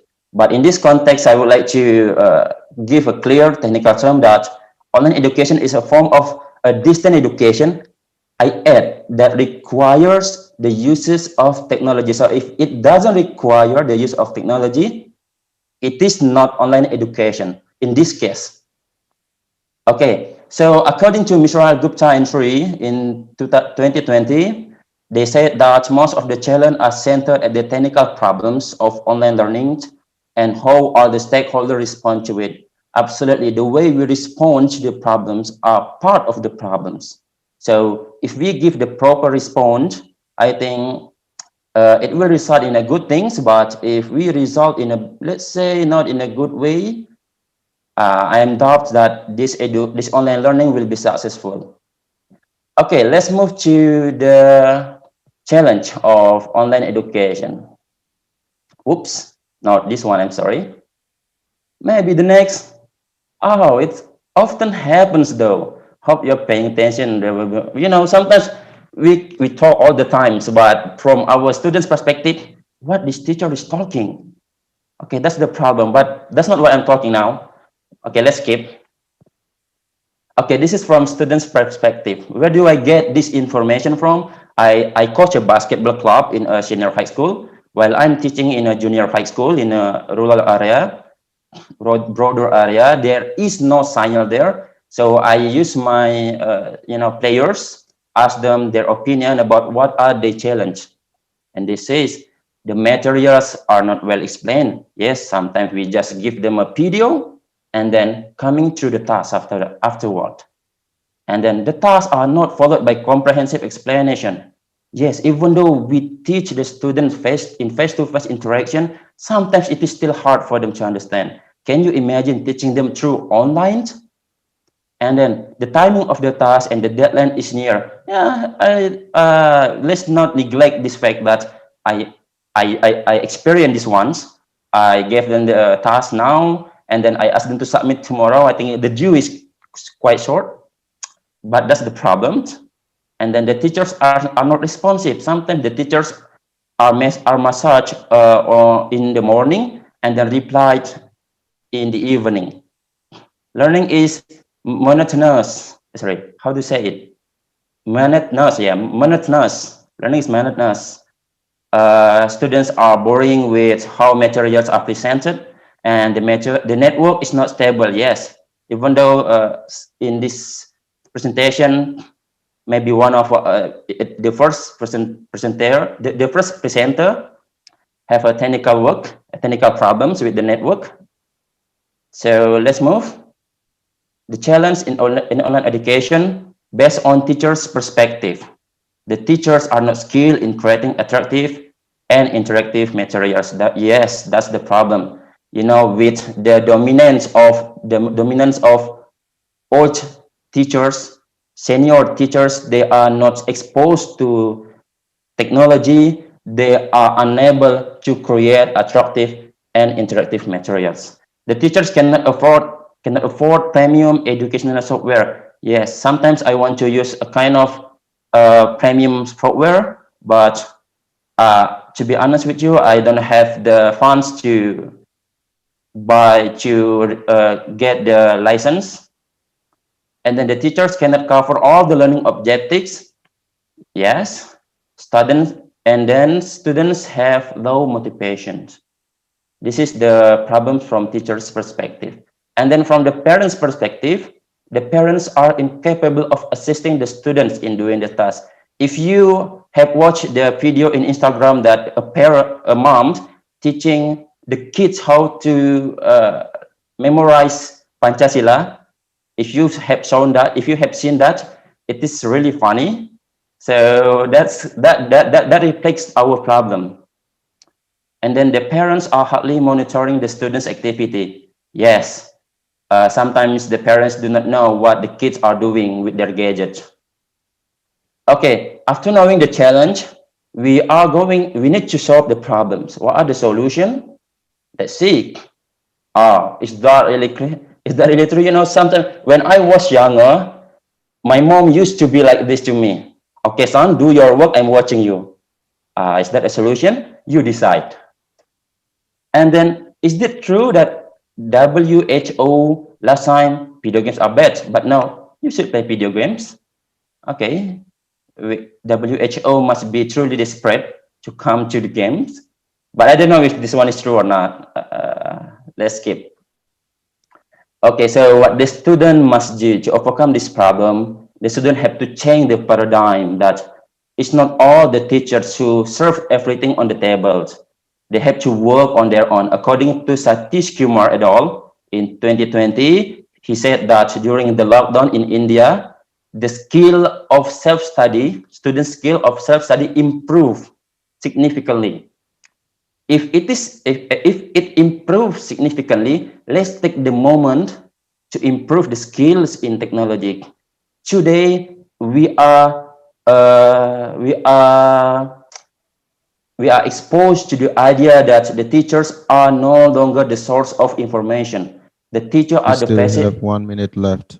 Rahman. Okay, I think I need to go faster. The teacher are the facilitator. And then the next, what the teacher must do, upgrading skills, of course, and then create attractive and interactive materials. If they are not able, they can employ the young teachers and set a good time management so that they can give the task with a decent time. And then what the parent must do, hire virtual educators, provide good facilities if possible, and establish the rules for how, when, and where the internet is used. And then what the government should do, all of them are here, all of them are already done by the government, but I only focus on one thing. is that please the government allocate funds to afford premium software for the teachers so that we can create attractive and interactive materials. And the conclusion is that teachers and students are giving effort at the moment, and it is new normal. New normal also requires a learning process for both stakeholders. It is very challenging to accept the change, and it will take from both sides to acquaintance the change. The last, I want to show you a picture.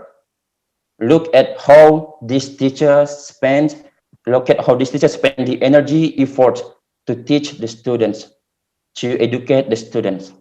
I think that's all from me. Thank you for the attention. Assalamualaikum warahmatullahi wabarakatuh. Thank you, Rahmat, for your nice presentations. Who's going to respond to Rahmat's presentations? Ibu Ari or Pak Udi? Bu Ari? All right, Thank Bu you, Ari. Pak Gede. Well, Rahmat, you are the last presenter, and your presentations is based on empirical study, based on your survey. But unfortunately, I couldn't find complete information of the students, teacher, and then parents, especially related to who, how many, where, and when you did the survey. Can you explain or tell us more about this one? Okay, may I start? Yep. Okay, thank you for the question. I conduct the survey through WhatsApp. It was like 2 weeks ago. I asked my players in the basketball team, what is your problem, the challenge during online learning, and the results are those that I present on my presentation. And then I believe that this is kind of true because I'm not the teacher. It is that they don't have any pressure to talk anything they want. So I think that really reflects the challenge that we face in online education. For the parents, I talk with my private students. So I have private students. I visit them twice a week at their home, and then I talk with their mom, and those are the result of the interview of the survey. Thank you. The number of the participants The or number of the respondents in participants. your survey. For the students, it took, if I'm not mistaken, around 30 students. And for the parents, unfortunately, I only talked with one parent, a mother. Thank you.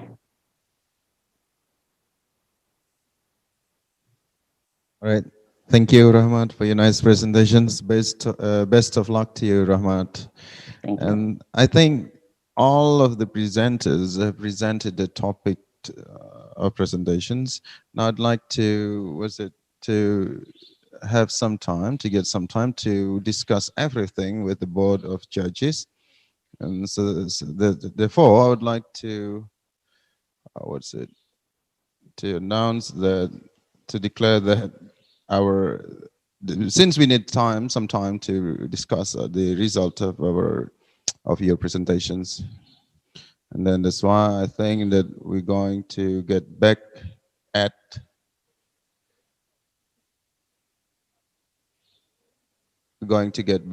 online at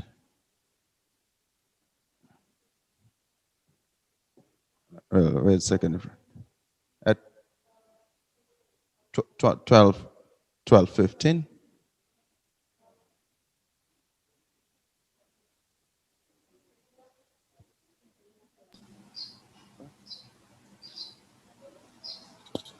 Maybe. Okay. Oh, well, everyone, I'm sorry.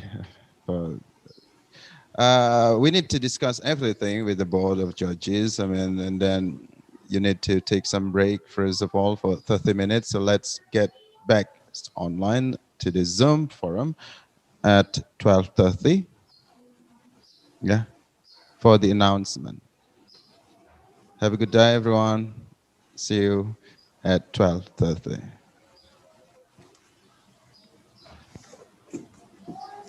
Everyone, I don't think you need, don't leave our Zoom, so just turn off your camera. So get back at 12:30.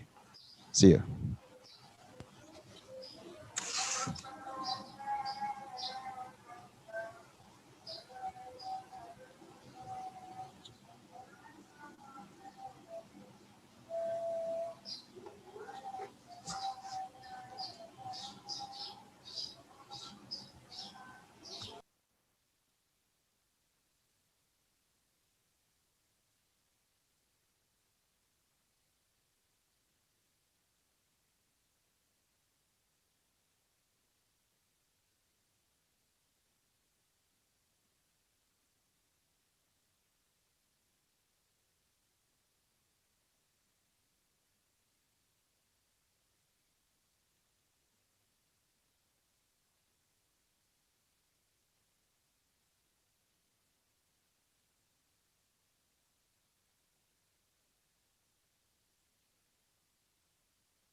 Oh, ada.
Itu aja mahasiswa kalau nggak. Oke. Jadi nanti begitu Bu Rini, nanti saat saya announce, saat saya umumkan, mereka dipanggil apa nanti MC yang manggil mereka? Oh, pimpinan.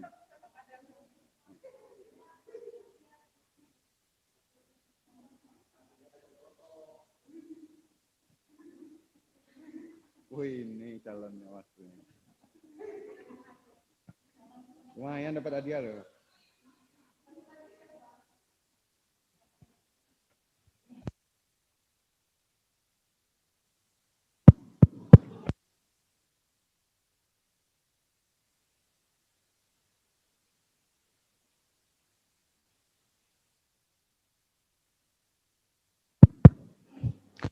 Assalamualaikum warahmatullahi wabarakatuh.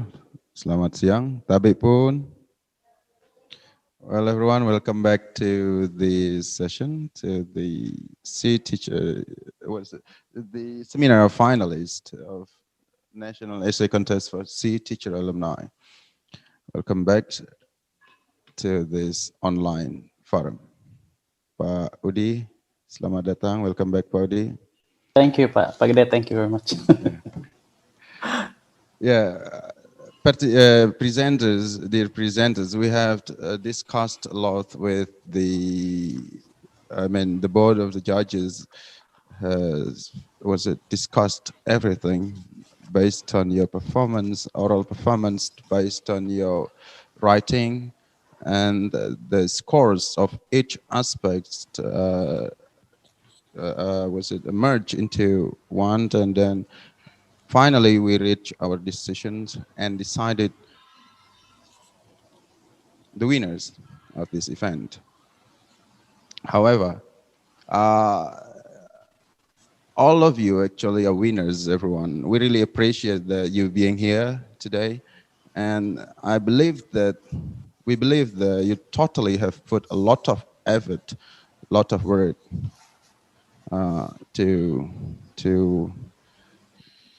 to get in here. And we appreciate everything that you have been going through this far. So my point is, if you are not, for example, appointed as a winner or announced as a winner, for example, don't feel discouraged, because all of you are winners. So that is my point, and the process you have been going through so far is priceless. That's my point. That's our point. And then before we announced the top three, the three winners of this event, I'd like to invite the judges to provide some short feedback, comments, or suggestions. I'd like to go first to Bu Ari, Dr. Ari Nurweni. Over to you, Bu Ari. Would you like to say something to the presenters, Bu Ari? Okay, thank you very much, Pak Gede. Well, I think that the participants are still all right and ready to accept any decision made by the judge team, right? First of all, congratulations for all of you. You are able to show your best. However, we have to, to decide 3 of the best. Okay. First, our considerations is based on what you have written and sent to us. When I read your articles, I feel, oh, this must be the first winner. But then when I watch your presentations, the score changes. Doesn't mean that your written score changed. No, your written score still remain the same, but then added by the presentation. So some of the score remain the same, but some become greater or some become lower because of the presentation.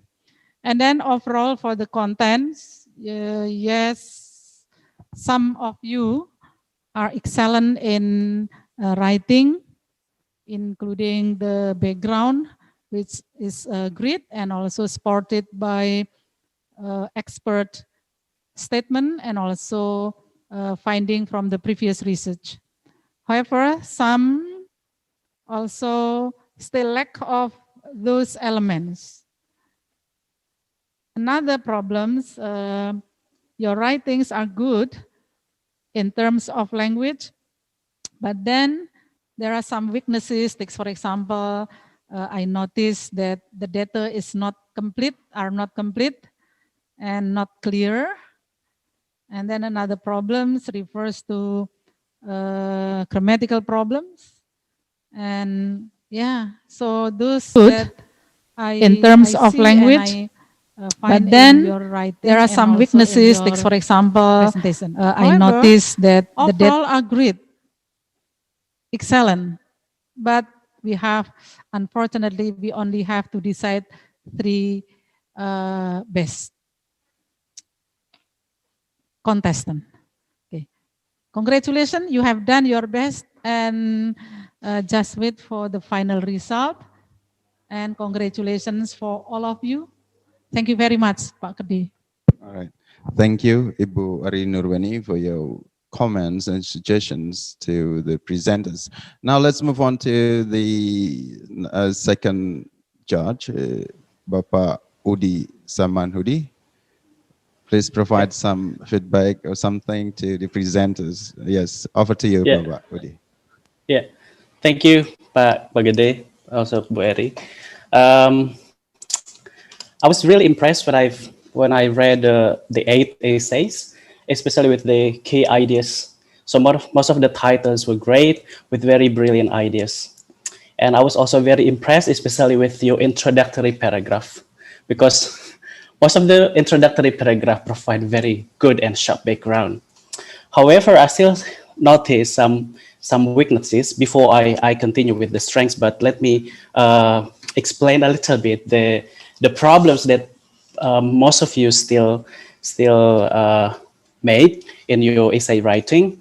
The very first thing when we talk about essay is actually the importance of proposition. So that's first and the very first thing every essay writer need to think about. So when you have a proposition, then you will need to prove that your propositions is correct, which means that you need to build some kinds of arguments. Normally in an essay, there are 2 arguments brought in the beginning of the paragraph, after the introductory paragraph, of course, like the pro and the contra. Okay, and then in the following paragraph, then you show to us your position. So that's actually a normal structure of an essay. So you bring a kind of background through the introductory paragraph, and then you provide your proposition in your first paragraph, and after that you come up with arguments, and then followed by your position. All right, and conclusion should really reflect your position. From those 8 essays, to my observations and my analysis, only one of the essays, unfortunately, that really followed this structure. So I found very clear proposition, I found very clear arguments and position, and with a very strong, conclusion. So only one from those 8 that I think the most appropriate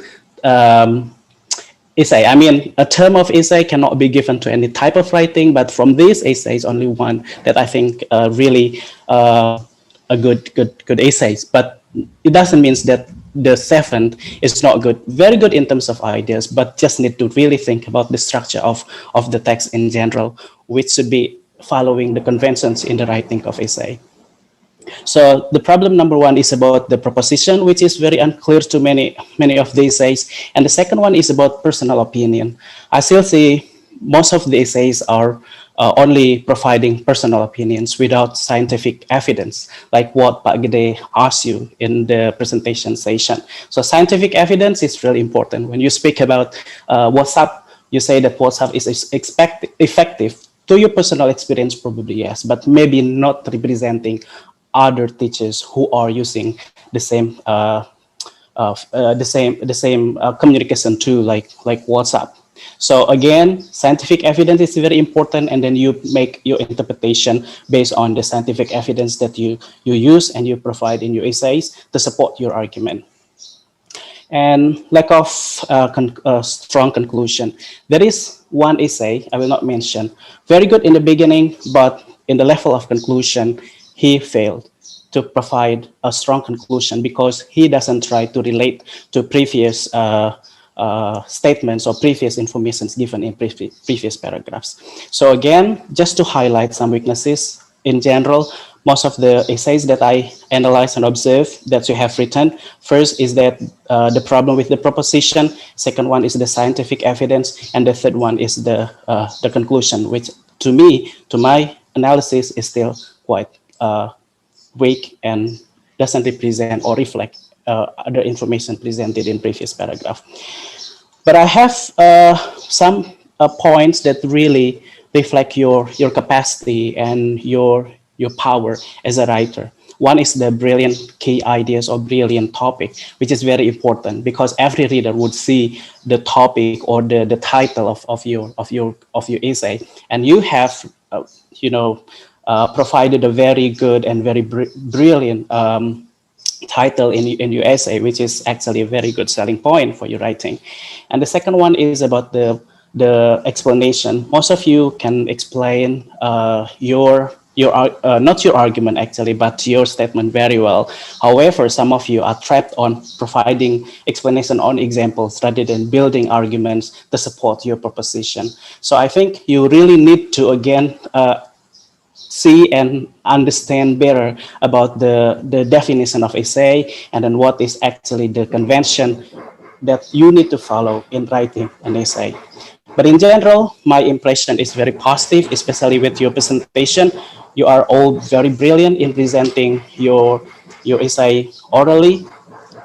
I know that this is not an ideal situation in which you are presenting your paper online, but I see that you still play with your eye contact. You still also provide a very good and concise material in your presentations. So yeah, overall, to me, I still have very positive impressions about especially your presentation. But again, my suggestion is that to think and to learn about essay writing, what it is and how it should be written. Pak Gede, thank you very much. Yeah. Thank you, Udi. Very constructive suggestions. Let me add something, just a few maybe.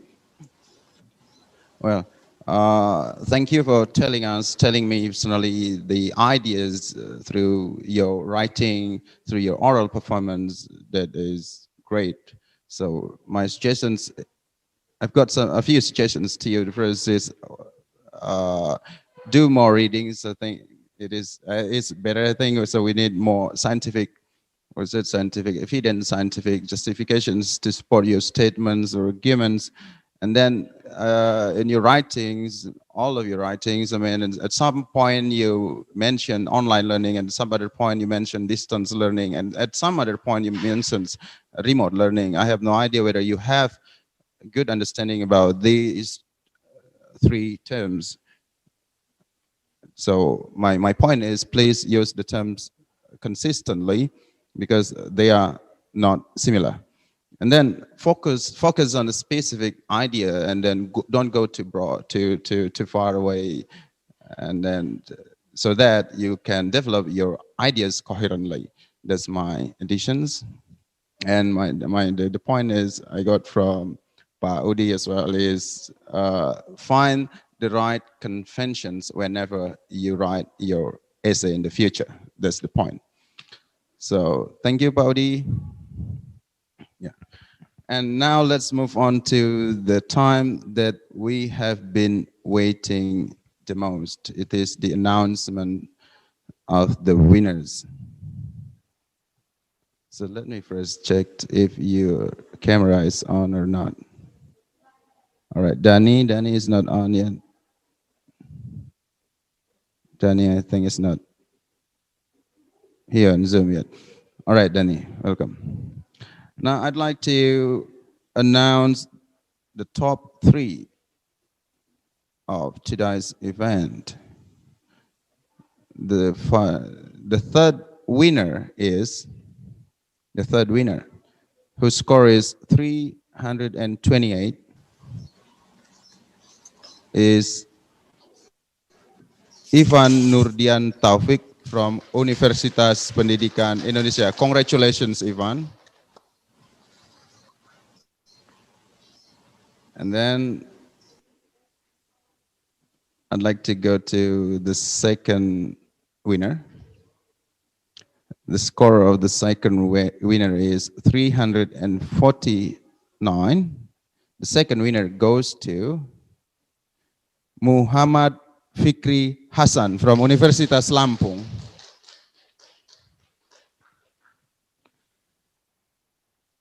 And the first winner, whose score is 357, it goes to Ivana Zakia from Universitas Lampung. Congratulations, Ivana. Congratulations, Fikri, and congratulations, Ivan. As we said earlier, that all of you are winners, but unfortunately, we had to decide the top 3 of the winners for today's event. So I really appreciate you being here. We really appreciate the process you have been going through this far, and keep up with the good work, everyone. I totally know that you are brilliant. Keep up the good work, and I wish you every success, whatever career may take you in the future. I think that's all from me. I'd like to return this to Vivin. Vivin, over to you, Vivin.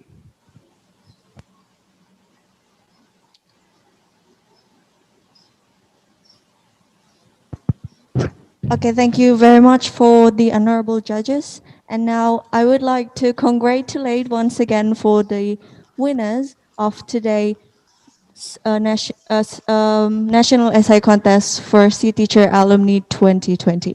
And now as the symbol, we would like to invite the students of Lampung University as the representative to get or to receive the gift or the present.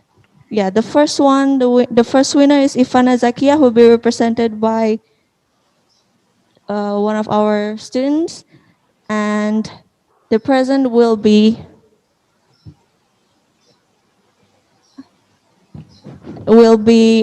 the first winner will be received the gift from Uriswanti Rini. Congratulations, Ivana. Thank you so much.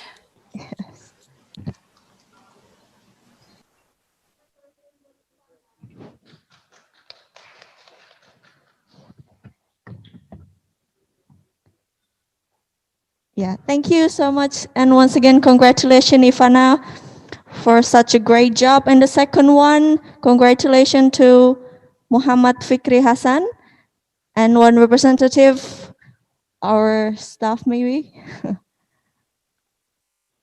Yeah, our students. And it will be given by Ibu Ari, Dr. Ari Nurweni MA.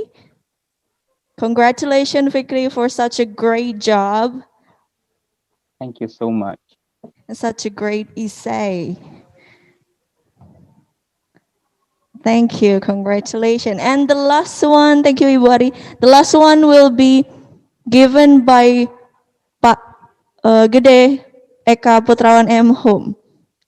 And congratulations to siapa tadi? Ivan ya. Congratulations to Ivan Nurdian Taufik from UPI, Universitas Pendidikan Indonesia.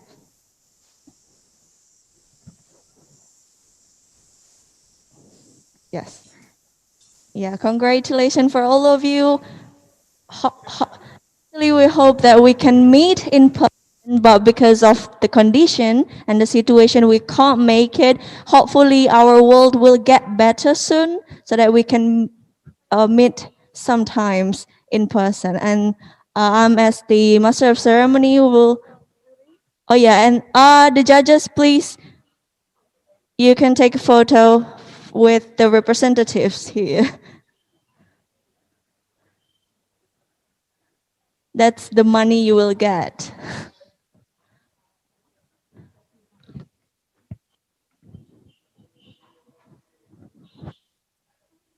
Okay.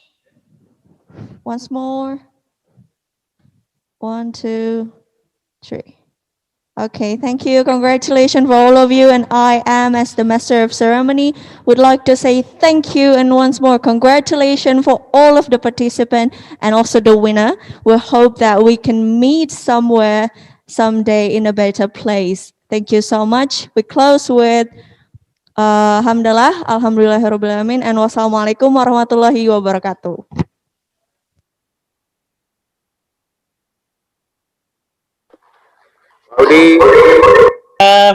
Terima kasih banyak Pak Gede, Ibu Ari, Ibu Wadek, thank you very much. Terima kasih banyak, Bu. Ya, sampai ketemu di lain kesempatan. Ya, terima kasih. Mudah-mudahan bertemu di darat nanti. Ya, terima kasih. Pak Udi. Ya, sama-sama Ibu, terima kasih banyak. Sudah membantu kami di UNILA. Dengan senang hati, ya, senang sekali. Ini adalah kegiatan rutin tahunan program FKIP UNILA menyelenggarakan essay contest khusus untuk alumni si teacher.